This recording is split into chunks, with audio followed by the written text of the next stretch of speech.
indstiftede pris Knud Hansen-pokalen for nogen, der har gjort sig ekstra bemærket i sæsonen 2025. Og det fortæller jeg nu.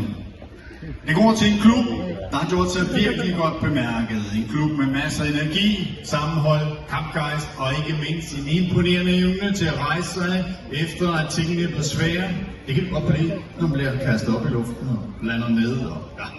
Det har gjort flotte præstationer med jeres team gymhold, og det har virkelig imponeret. Det kræver både mod, teknik og en god portion træning at komme dertil. Og I har lavet flotte resultater. Der har været flotte medaljer, der er kommet hjem, og det skal vi ikke undlade at være rigtig stolt over.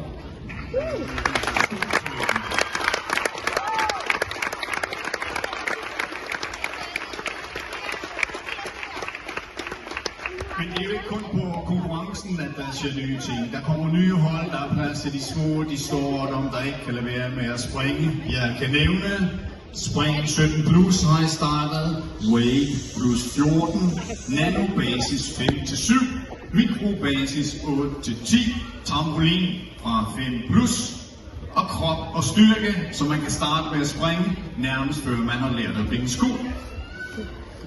Og så er der jo jeres drengehold. Imponerende!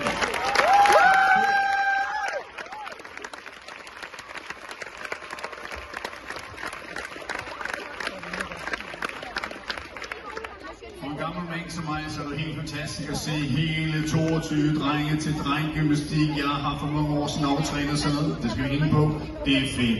Jeg bliver så glad og stolt på jeres vegne. Og for gymnastikken på Bornholm. Og så nogle drenge, de kan jo godt lide at lave masser af gymnastik. Måske ikke for meget rytme og ikke for mange piger.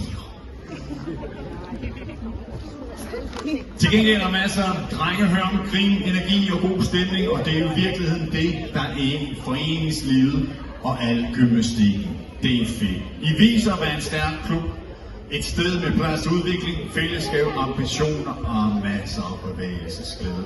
Og derfor vil Jan sige tak for jeres engagement.